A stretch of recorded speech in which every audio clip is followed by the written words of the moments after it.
All right, so welcome everybody. Thank you for coming to our first year teacher panel with the Maryland State Education Association Aspiring Educators Program. We're really excited to have you. This is going to be an awesome event. We have 5 amazing panelists who are going to answer some awesome questions. Before we get started, just quickly about Zoom norms. At the bottom of your screen, you should see a Q&A button. So should you have any questions that you would like the panelists to address during the Zoom, please feel free to use that feature, and then we will ask the panelists those questions towards the end of our discussion. And then the only other thing is please make sure that you are on mute. You shouldn't be able to but and then we will go ahead and get started with introduction. So my name is Simran. I'm a senior at University of Maryland, College Park, graduating with my bachelor's in early childhood and special education. So I will be helping to moderate this panel tonight on behalf of the Aspiring Educators Program. And Alex is also here helping to moderate. I'm going to let her introduce herself before we go to the panelists. So I'm also a student at University of Maryland, graduating this semester. And like Simran said, I'm going to be helping her out with the panel today and kind of following along some questions and answers for you guys. Okay, so without further ado, I'm going to ask our panelists to introduce themselves, share what year they're teaching, county, and then maybe just share what your favorite part is about teaching. So let's go ahead and start with Doha. Hi everyone, my name is Doha. I'm a second grade teacher in Montgomery County. This is my first year teaching. So I think my favorite part about teaching is just building those relationships with my students. I enjoy kind of hearing about their interests, finding out more about, their family life, listening to a lot of their extracurricular activities. Actually, we had during one of my Zoom class meetings, one of my students played piano for us, which was amazing. So just kind of building those relationships and really getting to know my students. Awesome, thank you. Let's go ahead and move on to Kayla. Hi, I'm Kayla. This would be technically my second year teaching second grade in Prince George's County. I had started in January, so I know the feeling of graduating mid-year and going into the classroom. My favorite part would be kind of similar to Doha, building those relationships, but I also like being able to see the growth, knowing that a student didn't know something, and then in a couple of weeks, like, wow, you've mastered this new skill. That always makes me feel good, and I love to see that little light go off with them. Wonderful. Alyssa? Hi, I'm Alyssa. I'm a first-year middle school Spanish teacher in Anne Arundel County. I agree with Doha and Kayla, building those relationships, seeing the growth in your students. It's unlike anything else. Another thing for me that I really enjoy about teaching is the constant education you're gaining, not only from your colleagues, the professional development. You learn a lot from your students, and you learn a lot about yourself for your first year of teaching too. So that's really something that I like about teaching. Wonderful. Tim? Hi, my name is Tim. This is my first year teaching. I teach middle school math up in Washington County. I took a long time for me to become a teacher, and I'm appreciative of every little thing, even the things that people complain about. I just love it all. It is the best feeling, like kind of what the previous ladies have said, just the connection you make with students. And I love like knowing that students, want to come to school and they want to learn, based off of what you've done to make them, trust you and make them want to come in and learn. So it's been awesome so far. Awesome, thank you. And then Rachel. Hi, so I'm Rachel. I'm a first-year high school math teacher in Bergen County, New Jersey, and I'll be moving back down to DMV, working in Fairfax in the fall.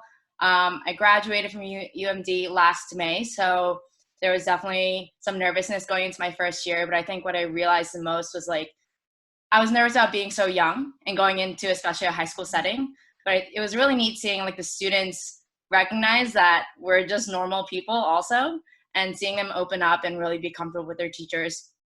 I remember having those teachers specific teachers in high school too. So it was nice for them to sort of see us as like real people, open up, joke around, but also notice that we're here to help them and not just to be in front of the classroom and telling them what to do, but we're also people. So it was nice to see that. Awesome. Thank you, guys. So as you can see, we have 5 awesome panelists who have a lot to share with you guys. So before we get going with our next question, we're going to ask you a quick poll. So if you can just tell us what year you are in college right now, that'll just help us get an idea of who we have on the call. You could do polls on this. Wow. I know, this is pretty neat. I'm going to do this with my class. Just do a poll. Who is there?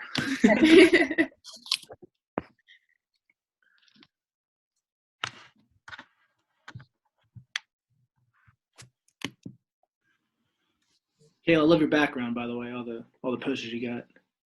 Thank you. I went to the NEA Leadership Summit right before Corona took over, and I scored some really dope posters. Yeah, those are cool.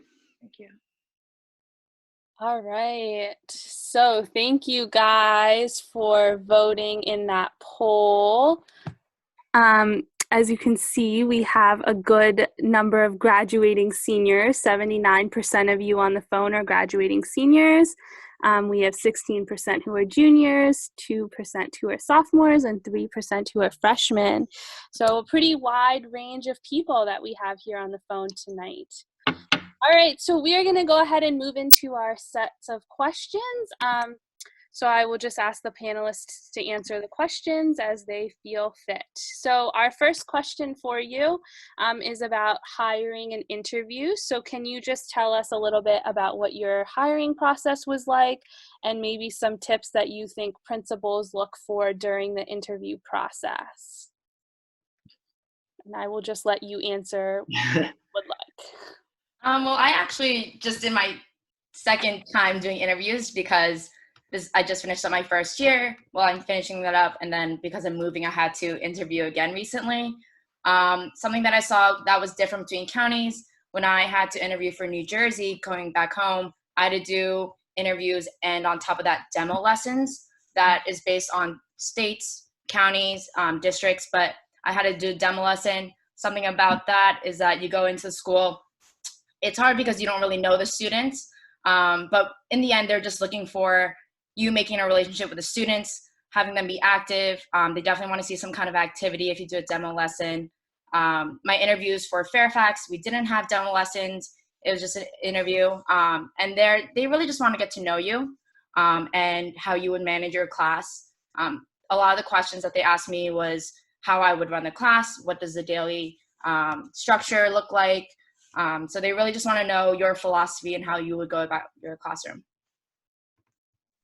Yeah, I agree with Rachel. They're always going to ask you, what would a typical lesson in your classroom look like? Mm-hmm. So if you either bring a lesson plan that you have made before, walk them step by step with greeting students at the door. They always want to make sure that you're out the door, greeting your students if that's possible. From the very top, before the bell even rings from the start of class. They want to know from top to bottom, like how your structure of your classroom would be. Classroom management is a big one that they always want to know. I mean, I agree with everything that Rachel said, but yeah, having a lesson like brought to the interview just so they can see how you would walk through a lesson is really important. Mine was a little bit interesting. I did a lot of substitute teaching whenever I could. And as soon as our school year was over, after I graduated, I did a long-term sub job. And I can't stress that enough. If you guys have any opportunity to substitute teach, please take advantage of that.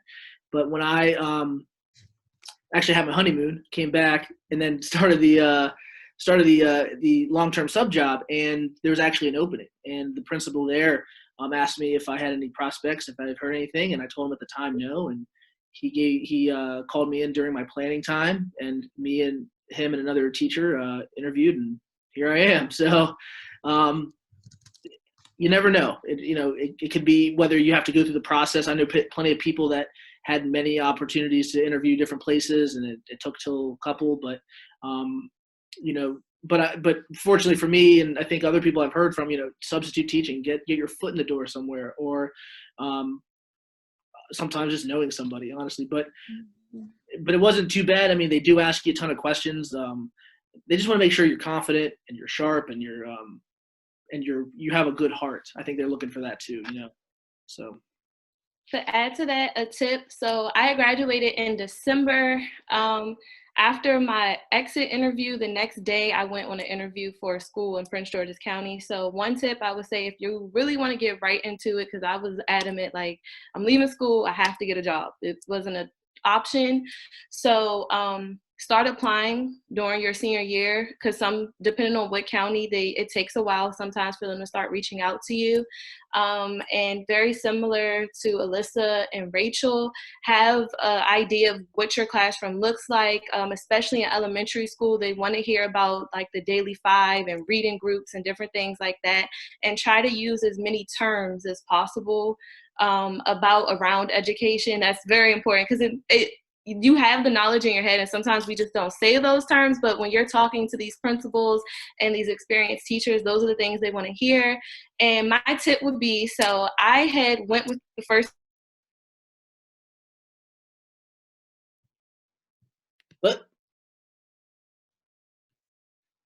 way closer, and this was a school that I actually went to elementary school, and I was like, but I already signed.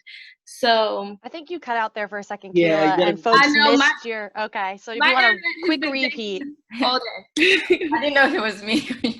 Yeah, my internet has been really terrible all day. So yeah, just really do not sign anything. Do not sign anything until you are absolutely sure. And remember that at the end of the day, they kind of need you more than you need that job, depending on your situation. So just and always ask questions, ask to tour the building, and really get a sense of the people that are interviewing you, because usually it's a large group. It's never just one person. So those would be my tips. Yeah, I agree with Kayla. You should definitely, get a feel for the people who are in the room with you. Usually they might have a team leader. I know in my interview, the principal was there, the reading specialist, and the team leader. Like, all of them were kind of there with me. And again, ask for a tour. One thing I would definitely recommend is make sure you know how you're going to be using your data to assess student progress. They usually ask a lot of questions about data, what you're going to do with it. How can you support students who are not making progress? So kind of just have something ready when you go into the interview that can address the data points as well. Something that I just want to add, I know I already spoke, but I'm seeing a lot of, in the Q&A, a lot of people talking about going out of state. Very good question. Something that I brought to all my interviews when I went back to New Jersey for my interviews. I asked my advisor or my supervisor for a letter of good standing, saying that I am graduating this spring or summer with this certification, and I will be applying for so-and-so state certification this summer, and I'll have it for the fall. I'll be doing the same thing again when I move down to Virginia. You just have to look online what that state's requirements are.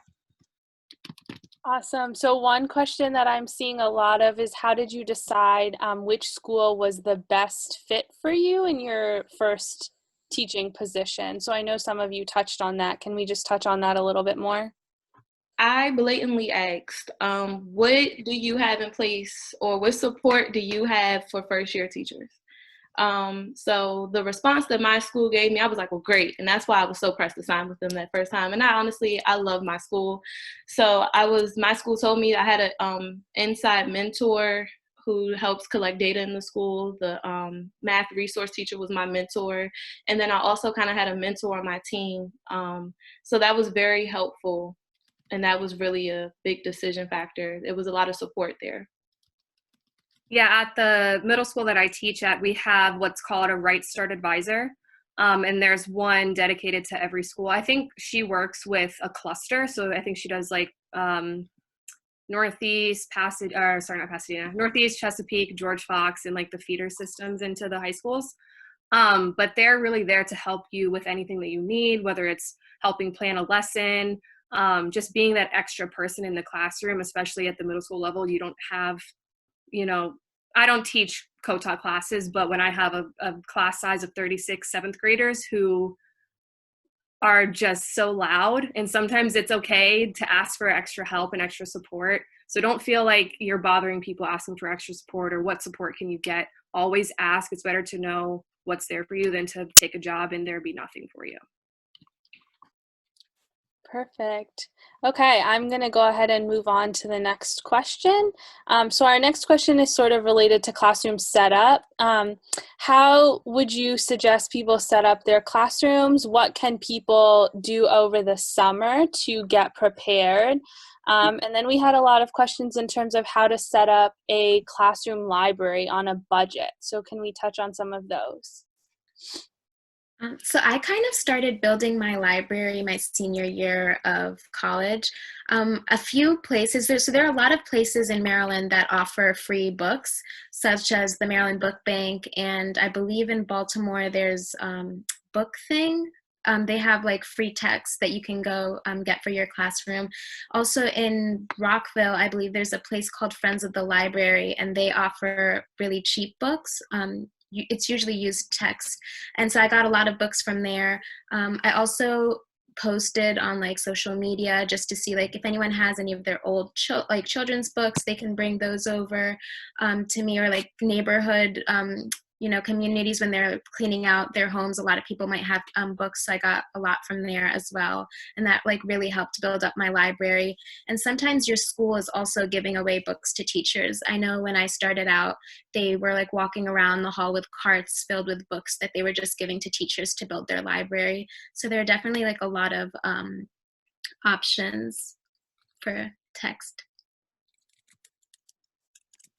I think as far as setting up a classroom, believe me, I know the struggle. Graduating and then having to somehow come up with money to pay for things to put in your classroom, it stinks. But there's always people like trying to other teachers maybe retiring or teachers that have extra stuff, but trying to be creative. I feel like nowadays kids don't really respond to like those pictures from the 80s, you can do it kind of things, you know. I feel like you don't have to go too crazy as far as anything like just filling up space. Sometimes I feel like my wife teaches too, and I feel like less can be okay. Leave room for for bulletin boards to hang up things, but overall, like it's just you got to be resourceful.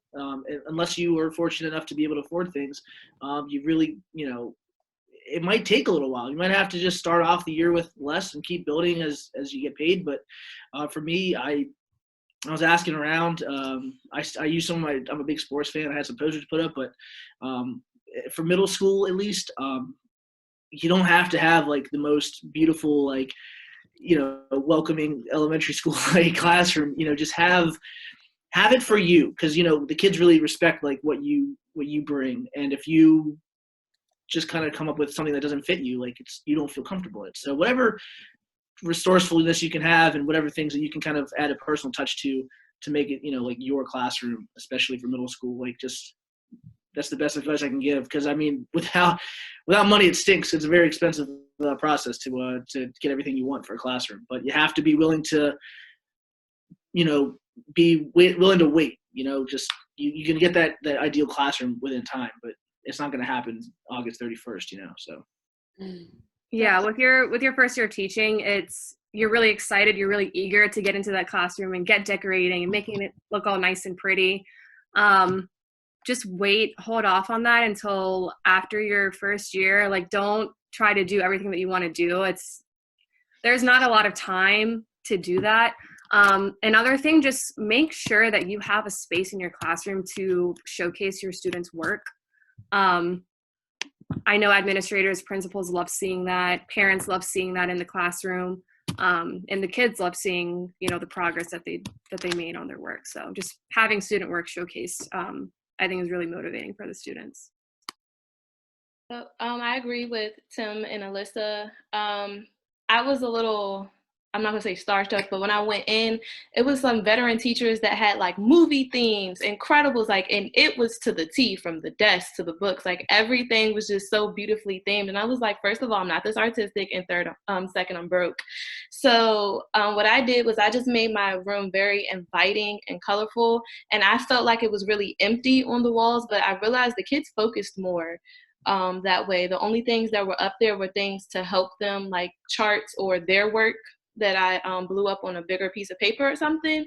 So with that aspect, actually sometimes I think simple is the way to go when it's neat and still cute.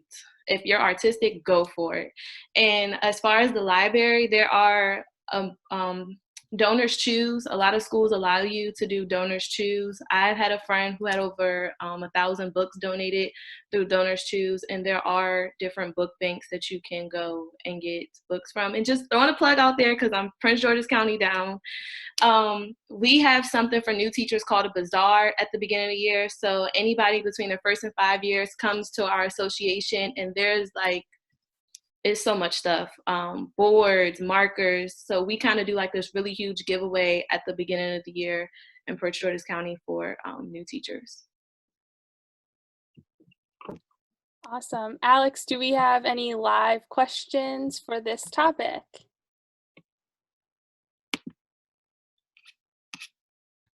Yeah, so one question that we keep getting, and I guess can kind of flow with this, is what is something that you felt unprepared for in regards to going into the school year that you felt, you know, maybe it's something that you needed that you didn't realize you did, or just something that you didn't really think about going into teaching your first year? So I actually just had my summative interview with my principal and vice principal and supervisor. And what that is in my school at the end of the year, we just meet and reflect on the year. And I just told them yesterday morning that one thing that I didn't really expect at all going into my first year was I was nervous about classroom management with the noisier classrooms, but I was actually more surprised that I had to find out classroom management for my quieter classes. Trying to get them, I'm like pulling teeth sometimes, and I'm just trying to get them to participate. So, I mean, I'm still working on that. I'm still coming up with different ideas and strategies for that kind of classroom management, but that's something that I would advise, trying to come up with what you might do, not just in the noisier classrooms, but also maybe if you have a quieter class. I think it seems like forever ago, but I don't know. I feel like there's just, you know, it's very overwhelming. You just need to remember like what makes you a strong teacher, like what worked best for you, like what were you praised on, what did you score well with Danielson, like what did you like, what is the best approach that you have? And I think you know, it does take time. I mean, my first marking period was not the best, but we survived. Here I am still alive today, you know, and just got to remember that, you know, you get 180 more opportunities, you know, and just got to keep rolling with it. You got to be flexible. So I definitely agree with Tim. There are going to be many times where it's going to feel really overwhelming.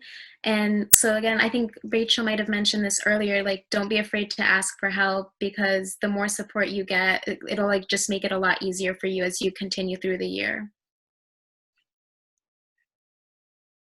Awesome. Thank you, guys. Those were awesome answers.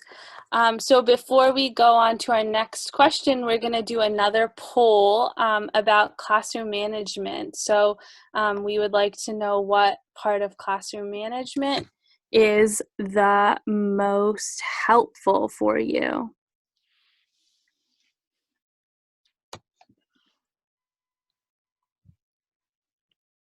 I'm just gonna go close my window because the neighborhood siren's going off.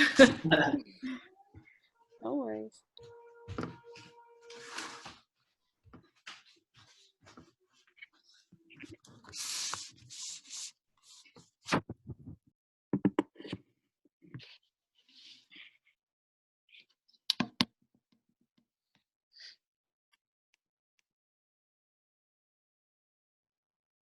So make sure you answer this poll. And just a reminder, if you have any questions, the Q&A feature is at the bottom. You can use that on Zoom to ask any live questions. I figured All that'd right. be. All right, so it sounds like we have the most interest with student behavior. So I'm going to go ahead and ask our next question, and then feel free to sort of tailor your answers to this. So what is your classroom management strategy? And then along with that is, how do you interact or engage parents? I'll go first if you don't mind. You got to start off strong. I can't stress that enough. You know, a long time during my internships, I actually trying to be like the fun, cool teacher, but like, you can be that, but you have to establish that you are the teacher. You know, you need, you know, if we want to learn in here, we got to do it my way. Not so much. I don't think you have to do it in an overbearing way where you are feared, but you need to just let them know, like, hey, this is how we're going to do it. And you have to be consistent. I've had the same routines.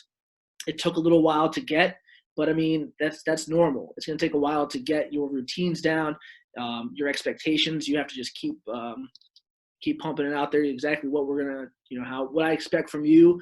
But you also have to be transparent. I tell them every time, like, you know, this is what you can expect from me.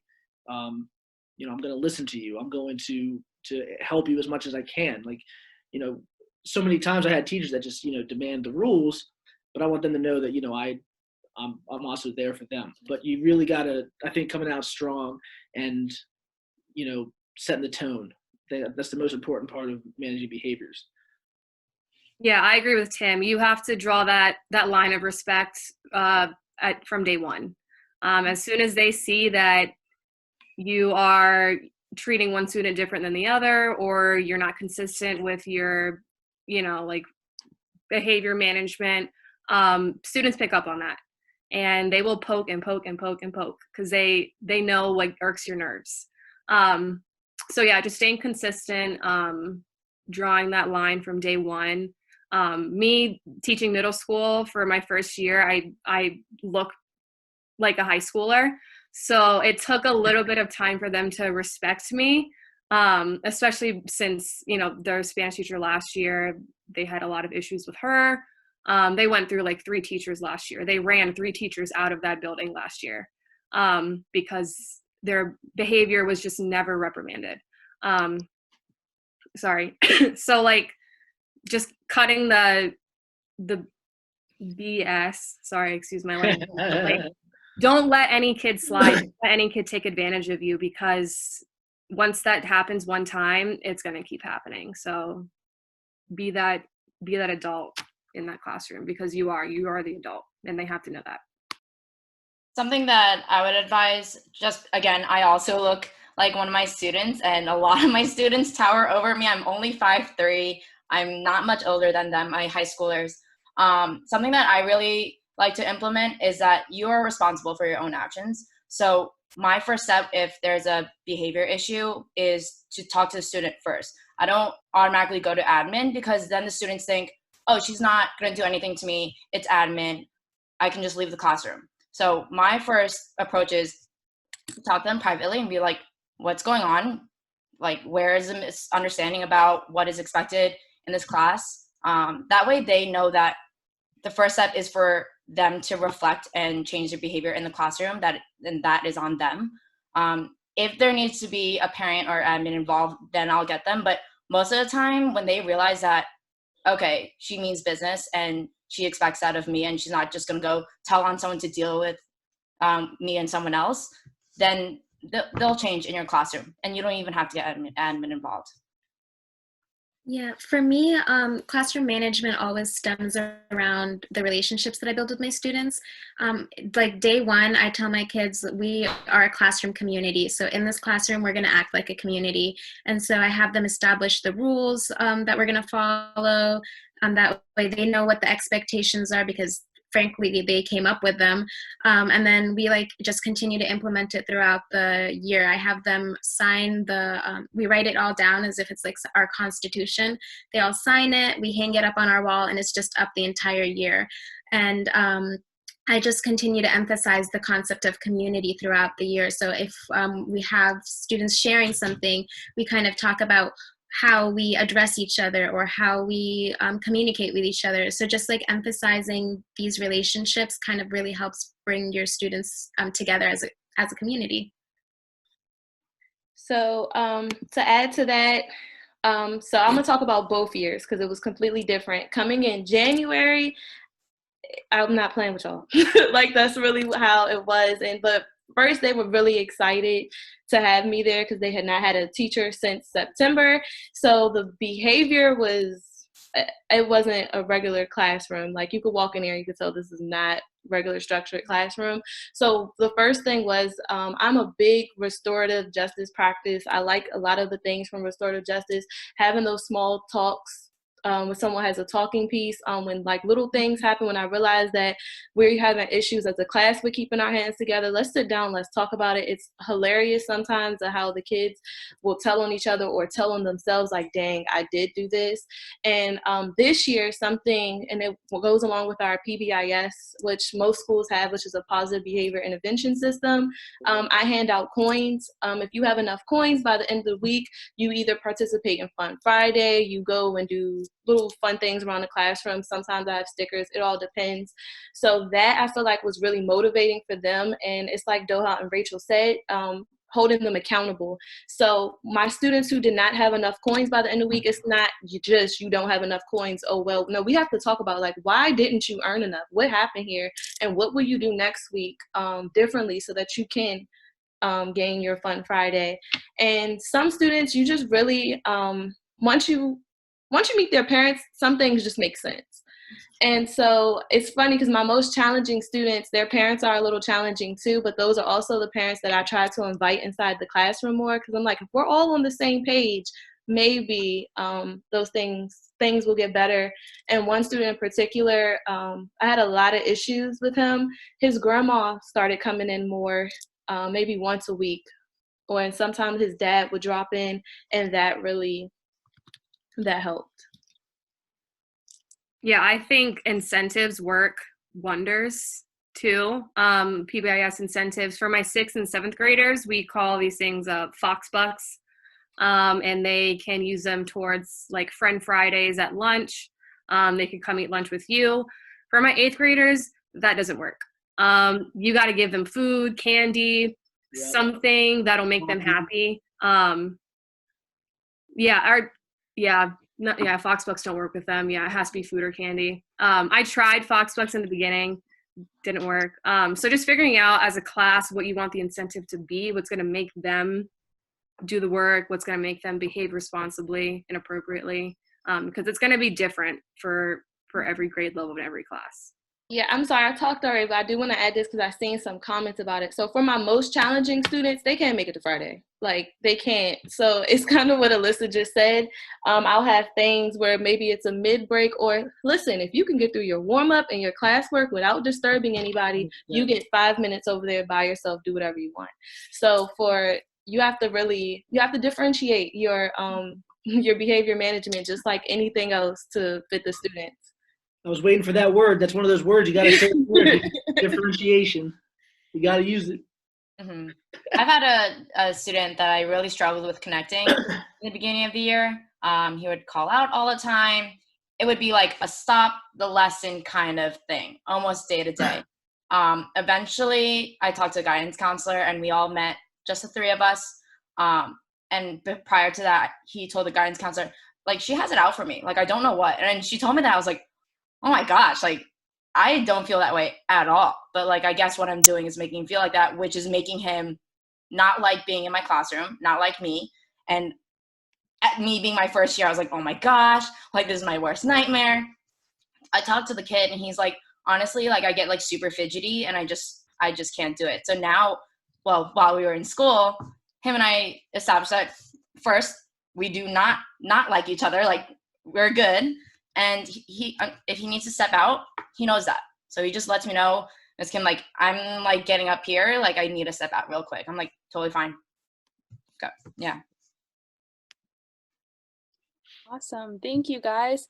Okay, so we're going to turn to some live questions. I see a lot of questions coming in the Q&A. So Alex, what's our first question? All right, so kind of on the same page of classroom management. and just some routines and rituals you guys follow. But a lot of people are interested in learning about how you work with your students who are in special education programs, how you work with the paraprofessionals, including them in your classroom. What are some different routines and ways you incorporate them and differentiating your instruction for them? Probably the best thing is to read the IEP you are given.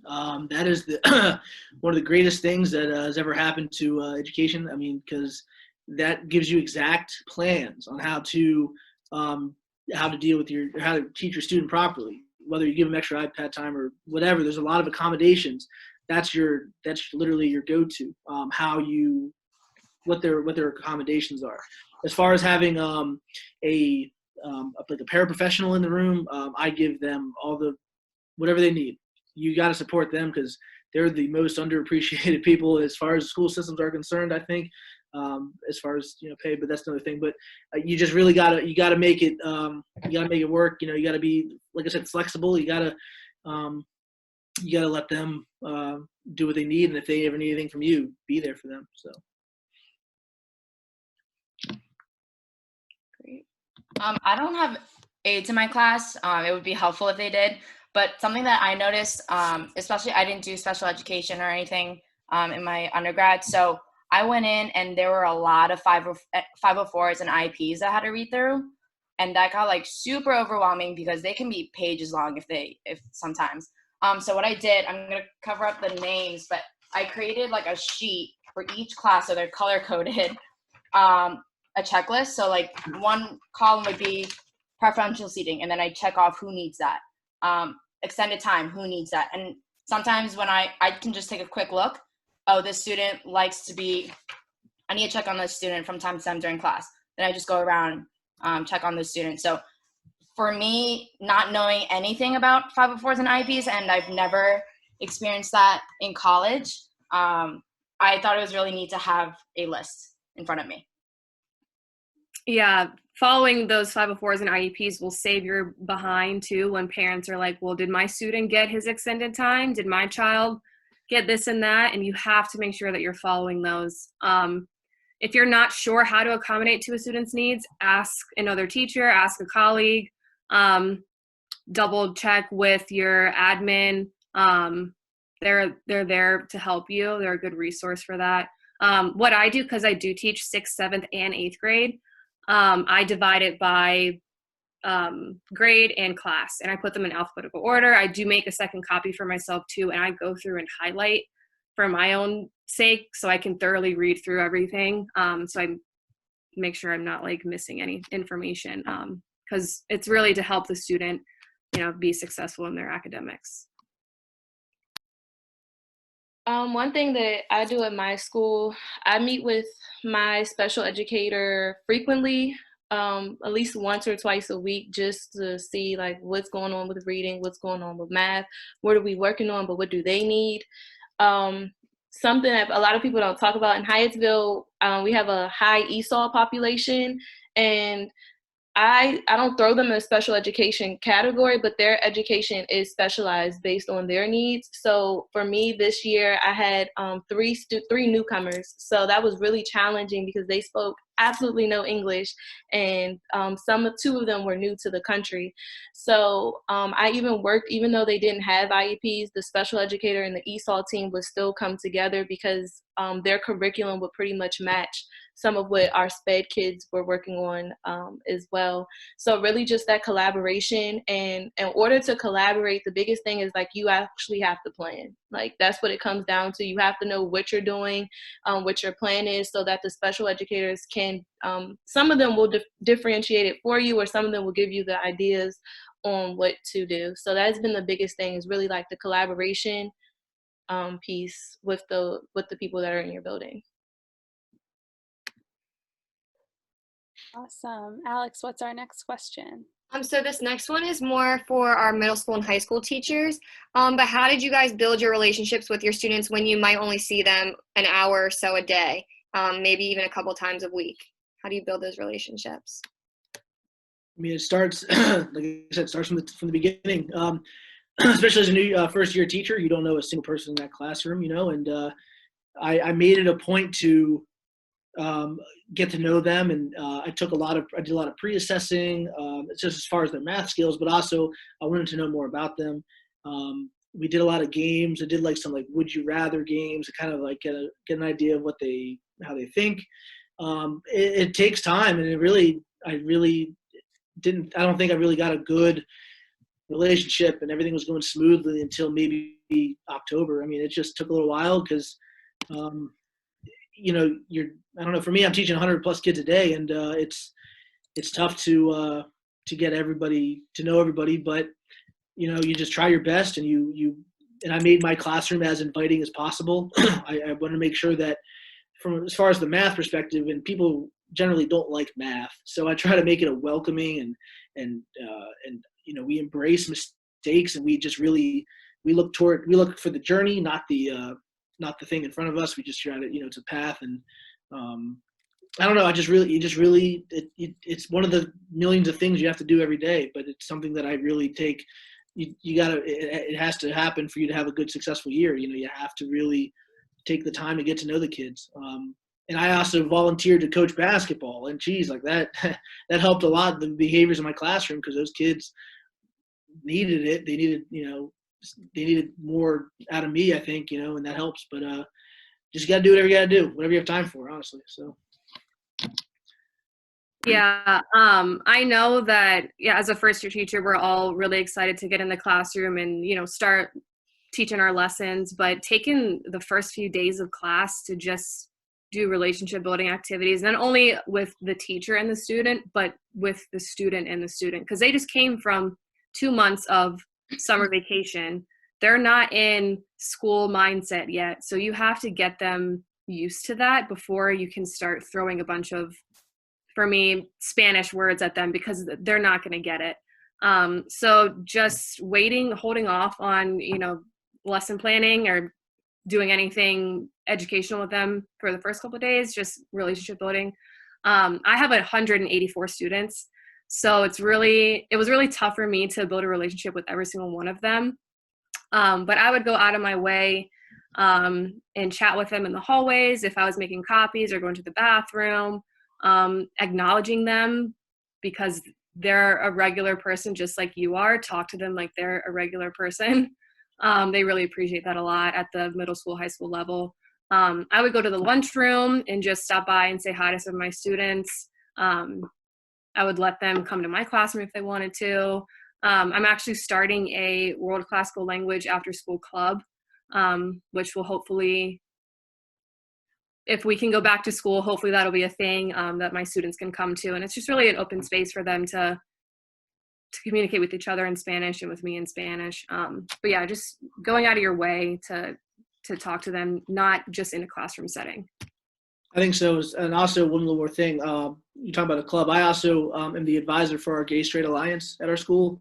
And I feel like, especially middle school and high school, there are more opportunities to have clubs. And that's something is a great opportunity to get involved in. Something that, you could create a club if there's something that you feel like the school can need. But this actually, I was the one who started it at my school because of a couple kids. I felt like they needed that. So, but yeah, it just takes time. But I love that hallway thing, because especially in the hallway, you get to see all the kids at once and just say, hey, how you doing? And I know they love that. And they might be embarrassed, but they love it. So. Something with high school, half of their life is their sport that they play, if they do play a sport.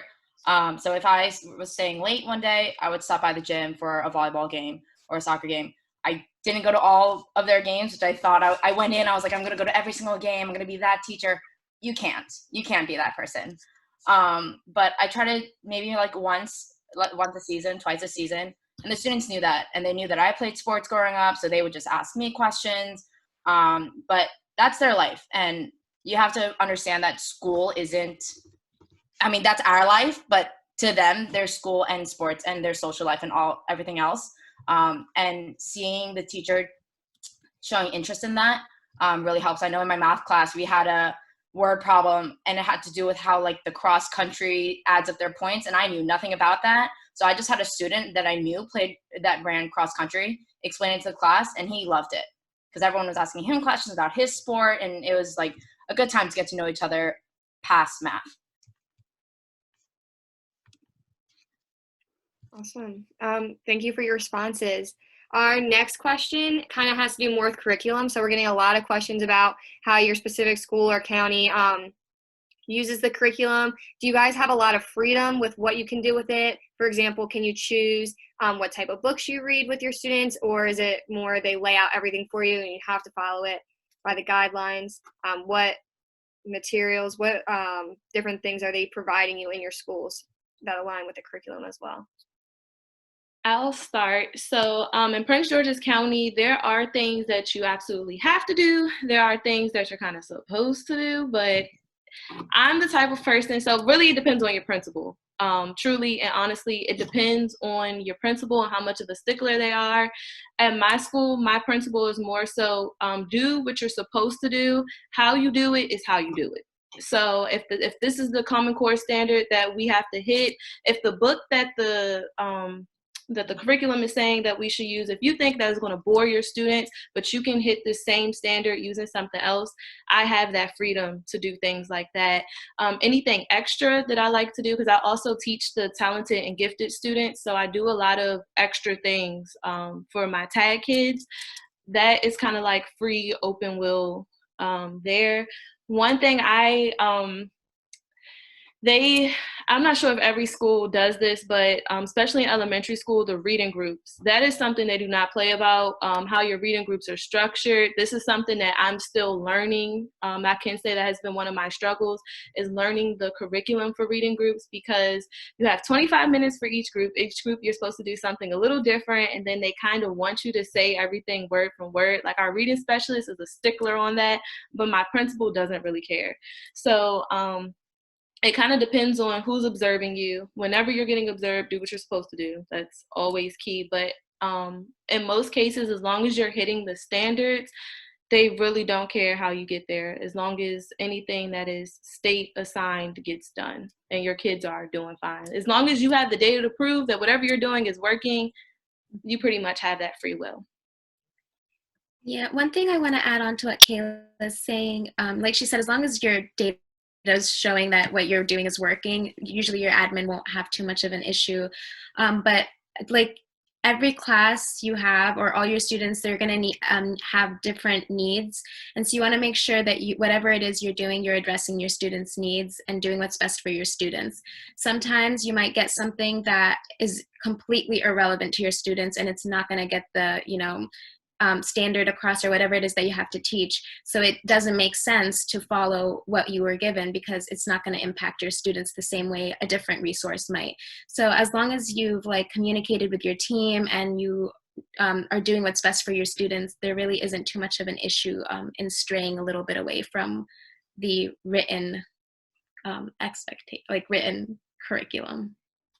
Yeah, for middle school math, we well, currently during this whole thing, we've actually kind of told our supervisor, hey, we kind of would take it a different route. But this is a different time. But generally, we have a thing called Discovery Ed. It's like a tech book, and it's kind of all given to us, and they just log in, and we kind of teach based off of that. It's already set up.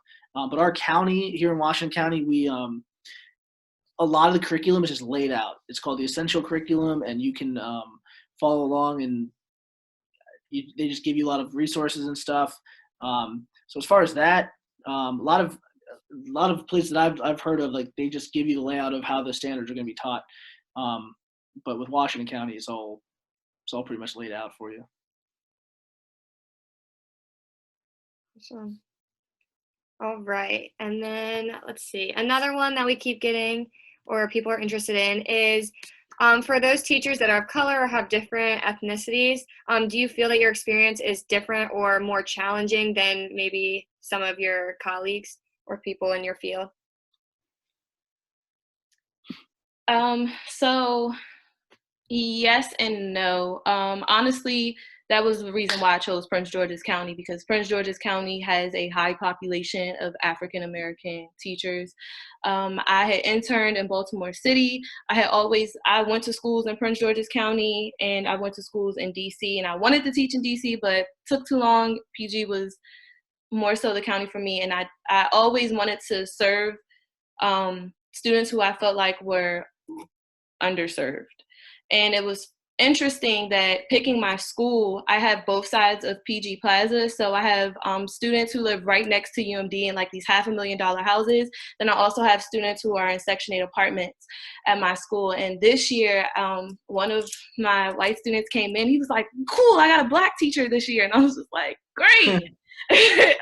So it changed my perspective, because I always said that I want to be in a city. I want to be with Black children. I was very adamant on that, and that now that I have a very diverse classroom, I appreciate it, because they have to see African Americans in another light than what is always publicized to them. So with me being their teacher and the kinds of things that I introduce into the classroom and I bring into the classroom, maybe I'm that person who maybe stops the stigma that's going on in their family, or helps kind of rearrange the bias that they may have been learning. So colleagues wise, all of my colleagues, I haven't had no issues. I have not. I have a very diverse set of colleagues too. So my principal is Black, my vice principal is Black, and many of my colleagues are very diverse. We have colleagues from Taiwan, everywhere. And I just think that with us being so diverse, we all bring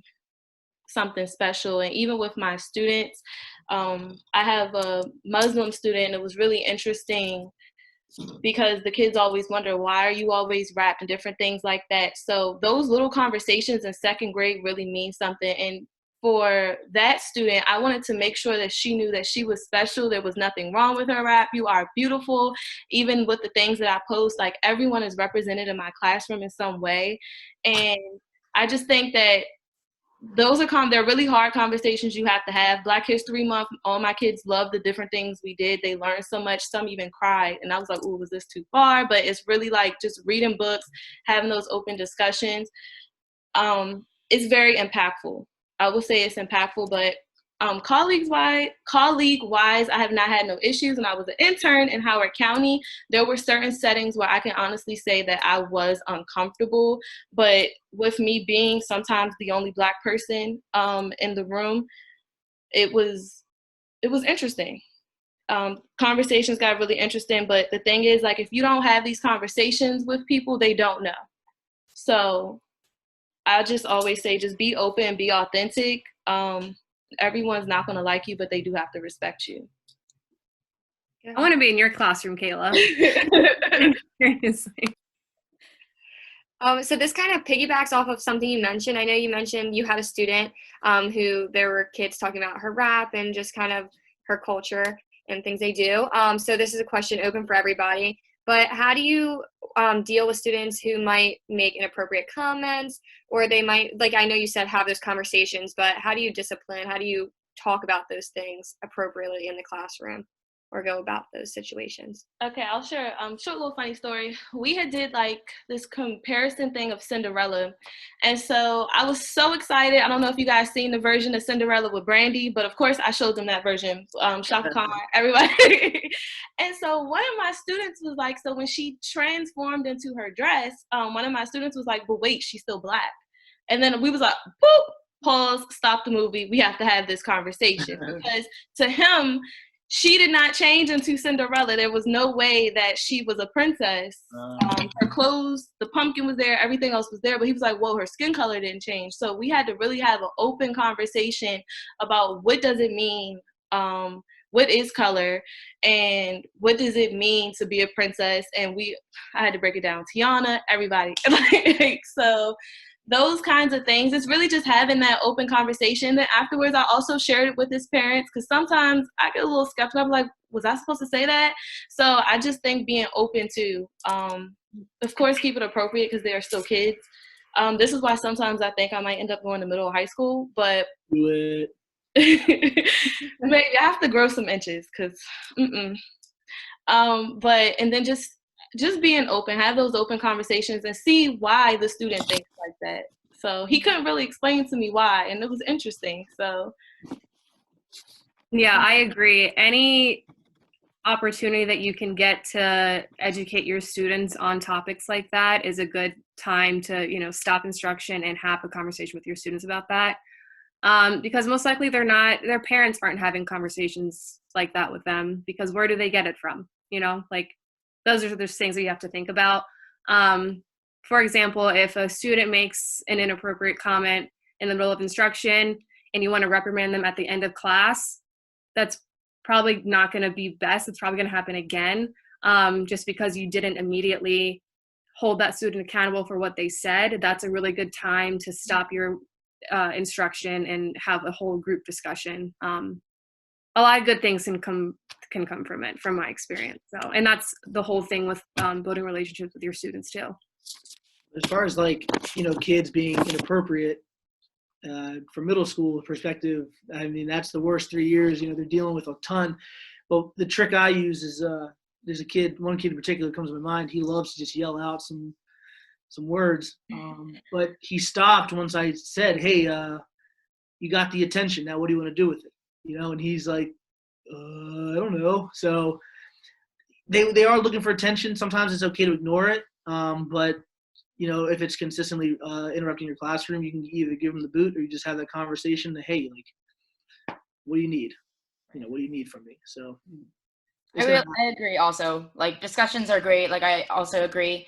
But at a certain point, something that I noticed with my high schoolers, a lot of the times when they're making inappropriate jokes, it's intentional at that age sometimes.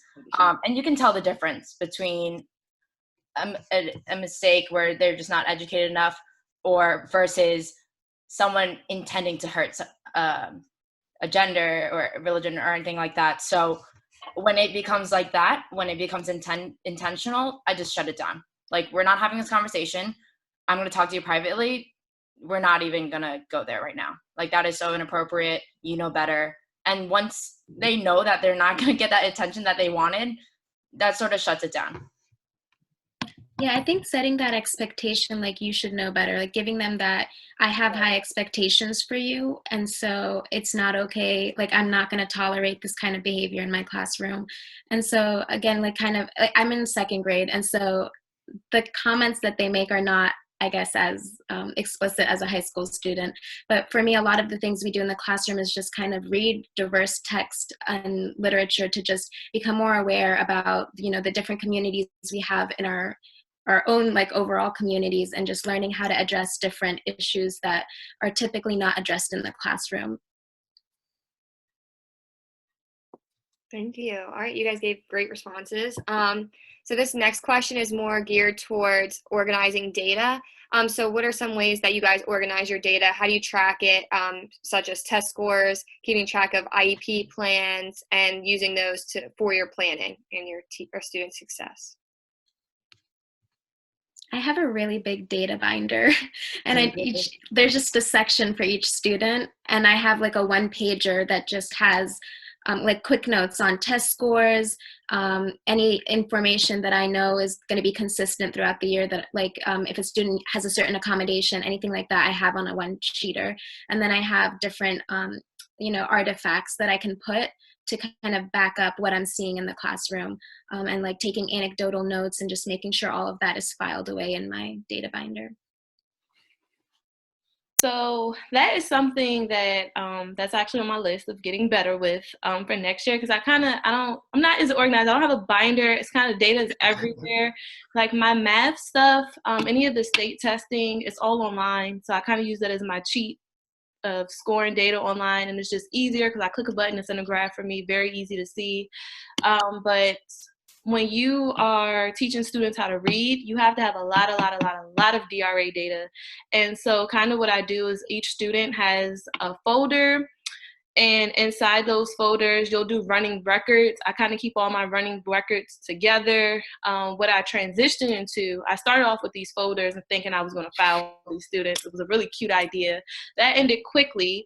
And so what I did was one of those giant, like the 3-ring notebooks where it's sectioned off in the notebook. Since I had 4 reading groups, then I was able to keep it together that way by the reading groups. And each day, like the kids will all have like 5 pages. So there's just different ways of collecting that data. I also had to have data on behaviors because I had some behavior issues. So it was a chart, and those charts had to get signed off on at the end of the week by parents and brought back to me, and I kept it because that was data in case a student needed a 504, or if I can say that this student needs to regularly go to counseling. And then then I also just had to, anytime that you want to refer a student for a disability or say, hey, I think they need an intervention, you have to keep their work, basically. So I would have those folders were easier to keep up with any students who were on spectrum. Any assignments I would put to the side, and sometimes you need to write little anecdotals on them, like what did you do to differentiate that also proves that the student couldn't do this, or how did you help them throughout this, and this was the end result. So just really finding what you're storing, why, and where you can keep it.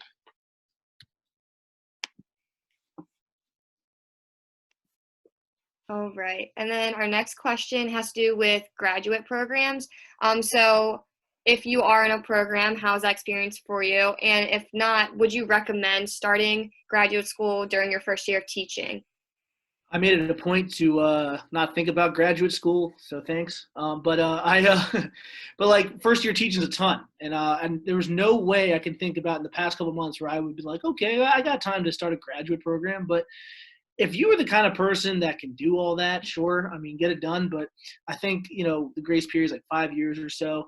I'm literally going to start thinking about it, later on.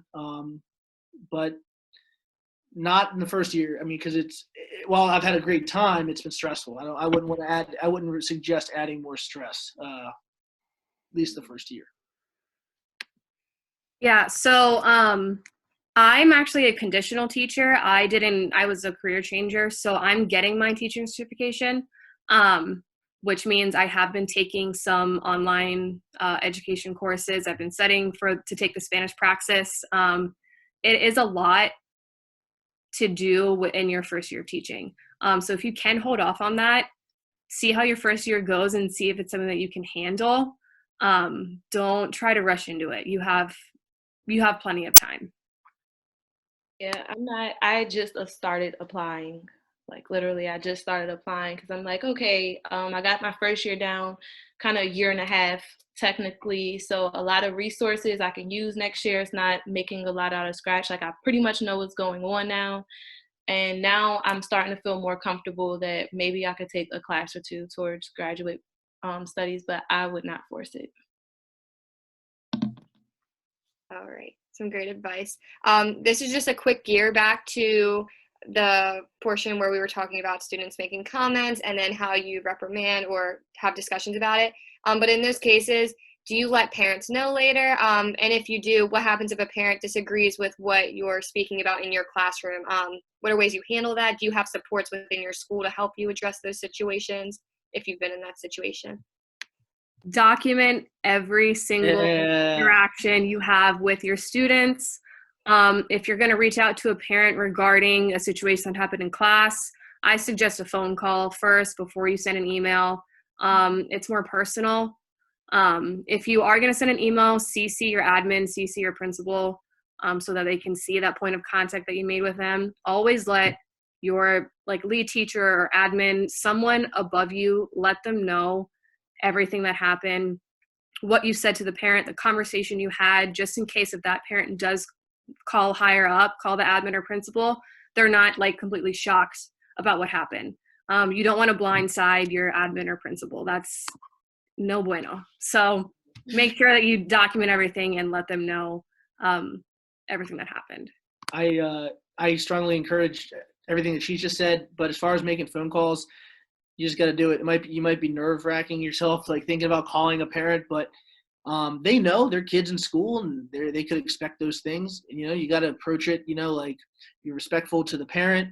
You kind of give them the buffer, good thing to say. Your kid did this. Then also, hey, by the way, your kid's still great, even though he did this. But you really want to not just say, the kid messed up and you're mad or whatever. Just you address it and also, say what's going well.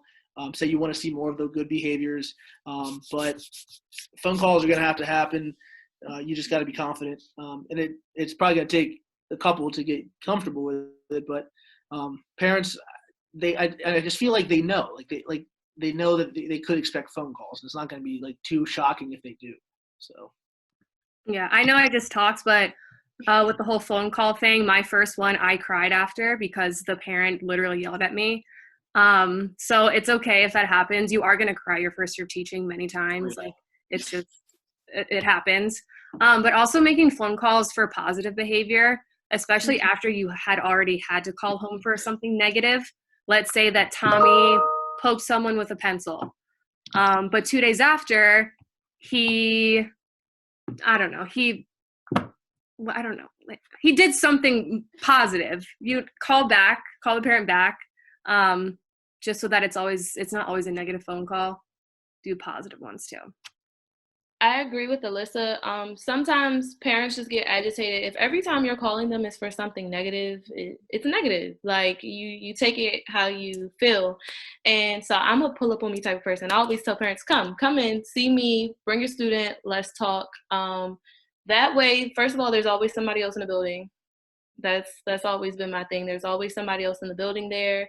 And if they can't come in, phone calls do work. But I absolutely agree with Alyssa. Think before you call sometimes. Like, have I ever called this parent to say anything great has happened? Is this the first time I'm ever contacting this parent? Is it something negative? The last time I called, was it something negative? Did I ever give them feedback or updates? And sometimes parents really do like that, especially after a negative phone call. Update them like, yeah, last week we were really struggling with this. This week he's been doing a great job, but we're still struggling.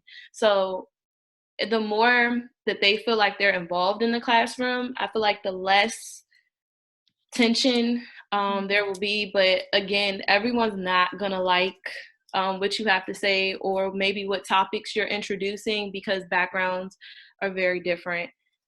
So that's something I personally struggled with this year. I didn't really have, it was funny because the same student I had introduced to my students, because we learn about government. So one of the biggest things that I was working on this year was the Kerwin Commission, which impacts students. They always say keep politics out the classroom, but education is nothing but politics.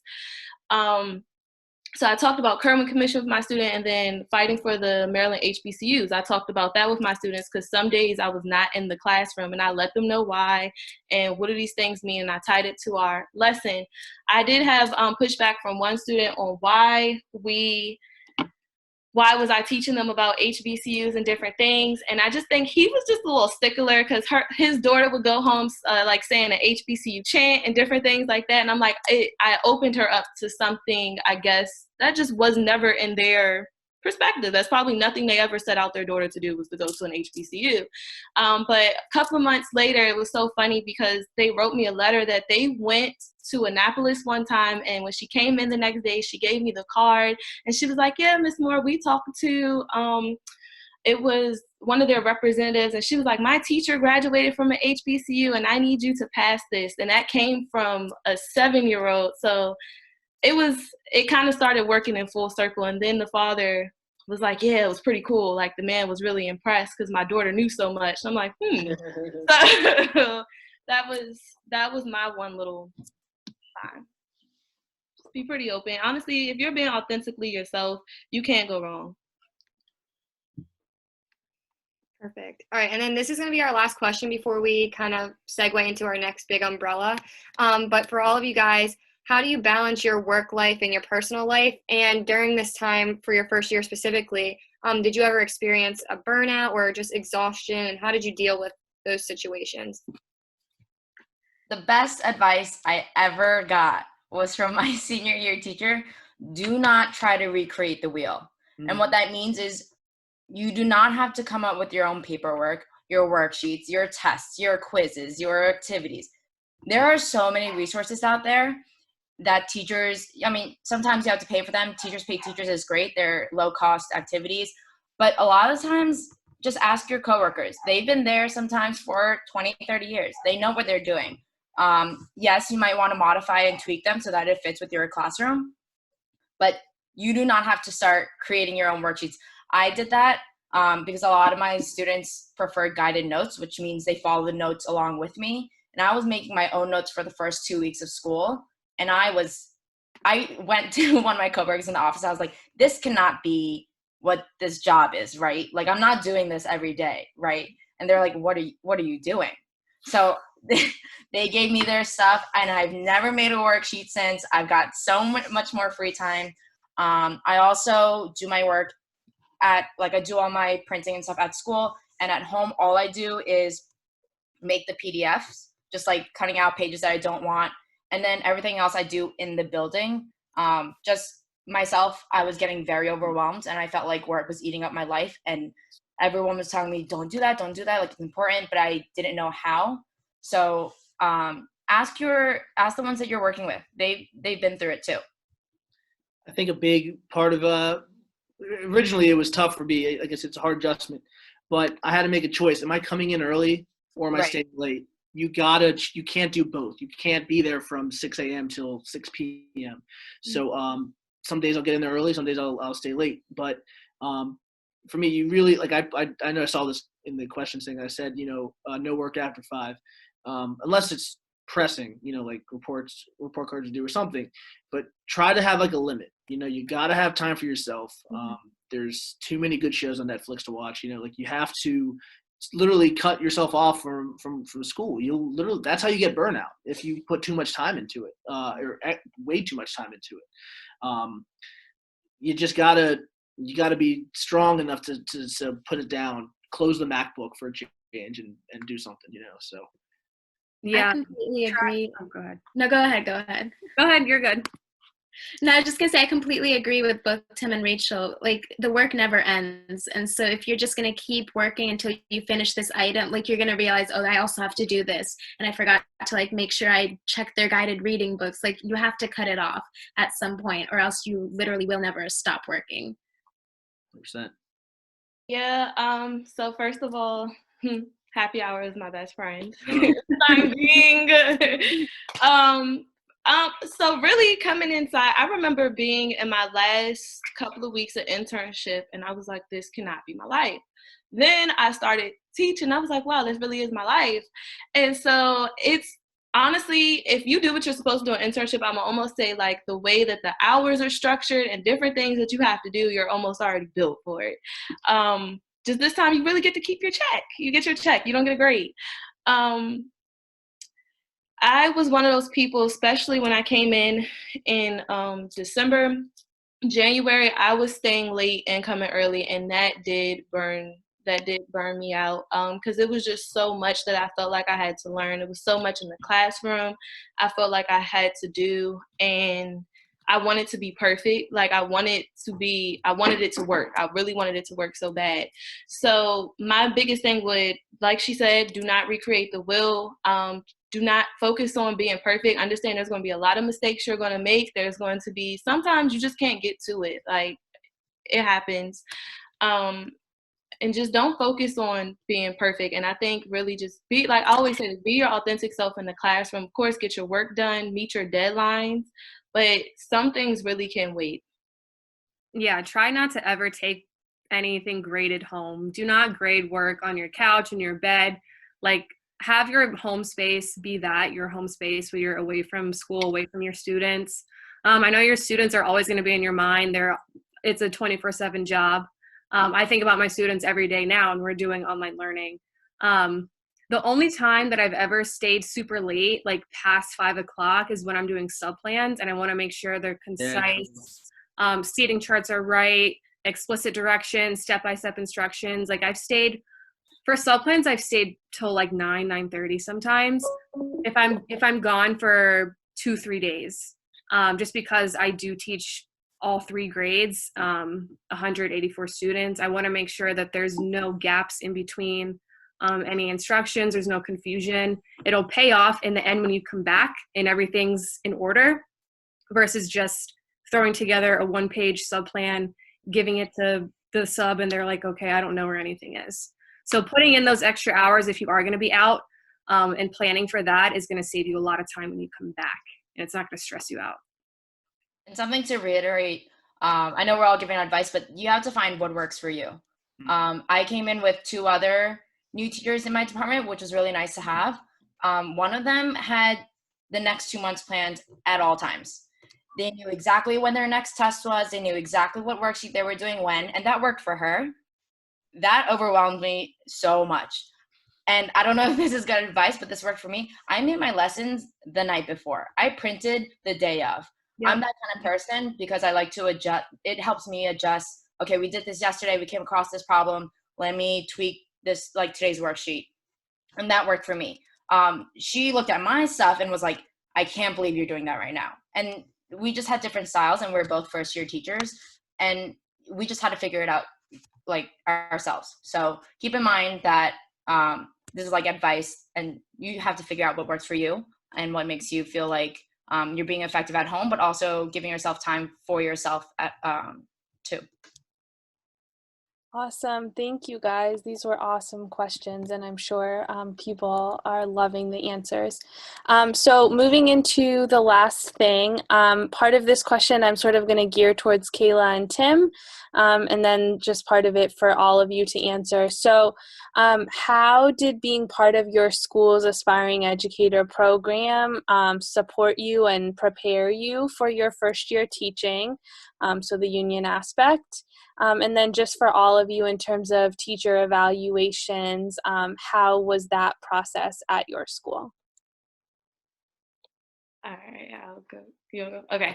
So I was Coppin State's president of our Aspiring Educator program when I was there. And pretty much it made me realize that your voice does matter.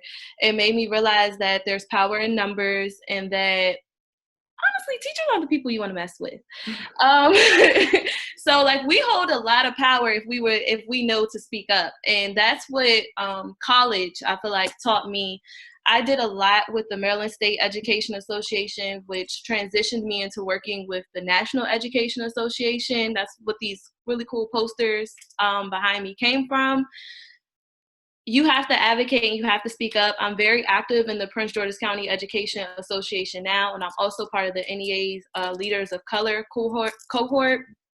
So with that being said, I go to Board of Ed meetings. I know, like, I have a personal relationship with the chair and vice chair of Prince George's County Board of Ed, and that's what they need. Like, if we don't show up and say what we want and need, this is how things just keep getting passed. And we're like, were there any teachers in the room? No, there weren't. Where were we? Like, we have to be there at the table. It's like that saying, and this goes for African Americans especially. What is that saying? If you're not on the table, it's likely that you're on the menu. If you're not at the table, it's likely that you're on the menu. So that has always stuck with me, because when teachers aren't present, when our voice aren't heard, things are getting passed. It doesn't help us. It doesn't help our students. And usually it widens the achievement gap between races as well.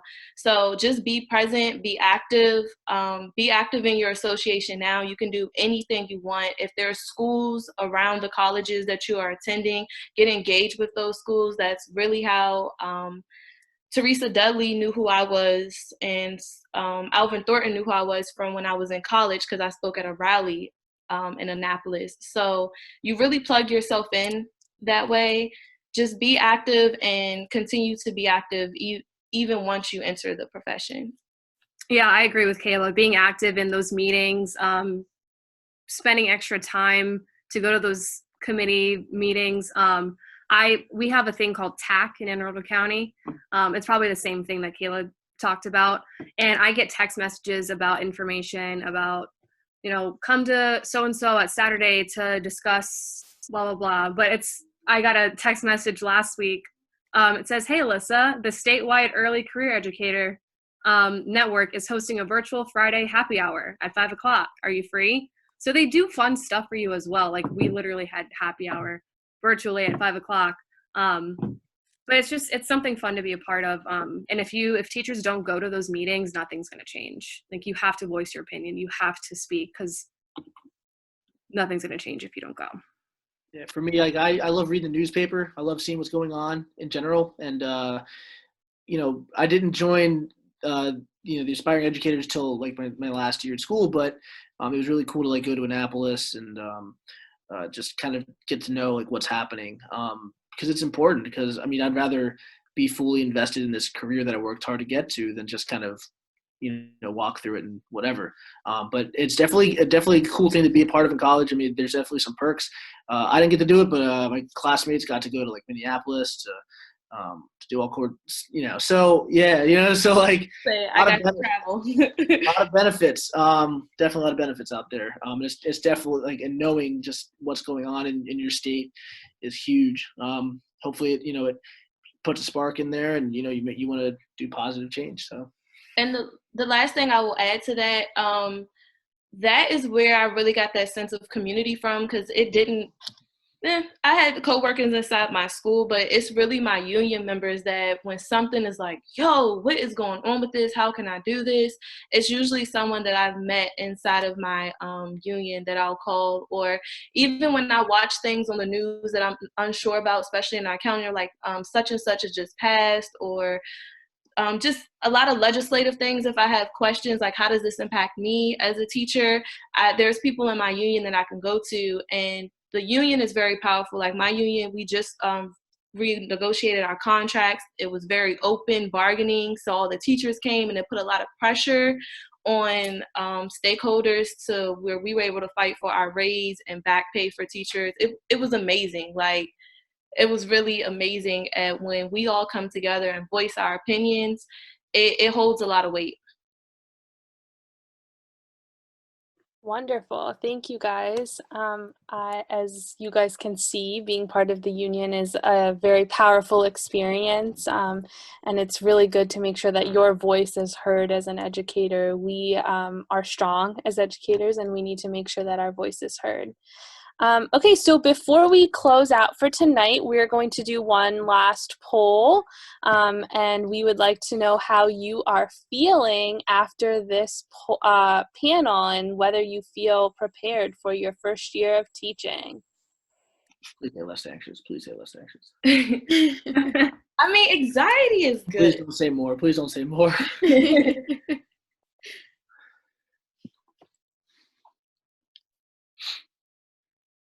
If you guys don't mind, it's one question that was in here that says, have you or have any of your students experienced trauma, and how did you support them? Can I speak to that quickly? Hopefully if Sammy is still on here. Sure. So working in the city, I've came across a lot of students who have experienced trauma, and I've actually had, and it's crazy because sometimes you have to ask yourself, well, what is trauma? Because everyone automatically assumes assault. But in Maryland, what you find because I have a high ESOL Hispanic population, a lot of those students are traumatized by the police. You're surprised how politics plays in the classroom. Like, they're so anti-Trump because of the things that they've seen, and they feel like their families are trying to be pushed out. So trauma is a huge thing. So really just being very gentle and open with those students. I've also had students who have suffered from anxiety, and these things are not by race. You never know what's going on at home. You never know how kids react to different things, and you never know what trauma is for somebody else. So definitely just be very open. Like I said, I'm big with restorative practices. So in my classroom, I have a bin where any time of the day you feel like you just are not in your right headspace, there's different activities you go over. You kind of acknowledge what feelings you have. There's a bear over there. There's stuff you can blow on. Everything is noise free. But you really have to just be open. And my guidance counselor comes in once a month to talk to many of our students, and I do yoga frequently in my classroom with my students. Anytime sometimes I tell my kids, I'm just very open, like, honestly, Ms. Moore is not in a good mood today. Let's do some stretching, let's do some deep breaths, let's do some yoga. So teaching them those things, I've seen it work. Yeah, another thing, never assume with any student. Yeah. Like, there was one student, I remember the first day of school, he came like 5 minutes late into my class, and everyone was like, ugh, Keegan's in this class, or whatever, I forget his name, because he came twice. But one of the 8th grade teachers knew that it was my first year, and she was like, do you have so-and-so in your class? And I was like, yeah, he came in late. And then he left halfway through the class, and then I haven't seen him in a while. And she gave me kind of a background story of him, and it had me in tears. So you never know what a student has gone through or is currently going through. So don't assume anything from them, especially with what your students say, or middle school, high school students, they will be mean. So just don't assume. Be judgment-free and accepting of all your students. That's super important. I love it. Hey. I think we all need to be, cognizant of that. All right. So I am very glad to see that most of us are feeling less anxious about our first year teaching. That was the goal. So I am very glad to see that. With that, I'm going to turn it over back to Alex to close us out. And thank you guys for coming. Yeah, so again, thank you all for helping. I know a lot of people have been commenting and thanking you guys. If okay with you guys, and if people that are watching want to get some of your guys' contact information, I'm sure we can organize something, maybe send out emails, or if you have social medias, we'll figure something out with that, just in case people have more questions for you. But anyway, so as far as this panel goes, this was hosted through the Maryland State Education Association, which Kayla did mention, and some of our other panelists. It's for our Aspiring Educators program. This student chapter is for future teachers. It's a branch under the National Education Association, as long as MSEA. So for those of you who aren't graduating and are still watching, most of your campuses will have smaller chapters that you can get involved with, so you can do professional development. I know the chapter that me and Simran were a part of, we did a lot of community service, advocacy, going to those rallies, getting involved with local schools, just really joining in on the union and making connections with people. One of my favorite experiences I had from being in this union is I actually got to go to Houston last year, all paid for free from NEA and through MSEA. And it was basically a huge conference of a bunch of aspiring educators, like nationwide. I still have some friends to this day. They teach over in Tennessee. I have some friends in Michigan, and we all kind of just collaborate and share ideas. And you learn a lot, and it helps you with getting into the classroom. So if that's really something you're interested in, you really want to start making those connections now, it never hurts to start early. You can join on our website if you go to NEA/join. We'll also send that out in an email to you guys with the links. You can join up on there. And then lastly, for our graduating seniors, we're going to start a new program this summer, and it's basically an educator connection. We're going to try and put you guys on with veteran teachers who can help prepare you this summer, give you some more tips. Maybe you have questions, or they're more specific to the area you're going to be teaching in, the grade level, specific content, and really get you prepared to jump into the classroom. So stay tuned for an email about that with more information, and we're definitely going to get you guys connected so you feel more ready to get into the classroom. Yeah. And then again, thank you, Alex, and thank you everybody for coming tonight. Thank you to our panelists. Have a great rest of your night. Thank you. Thank you. Thank you.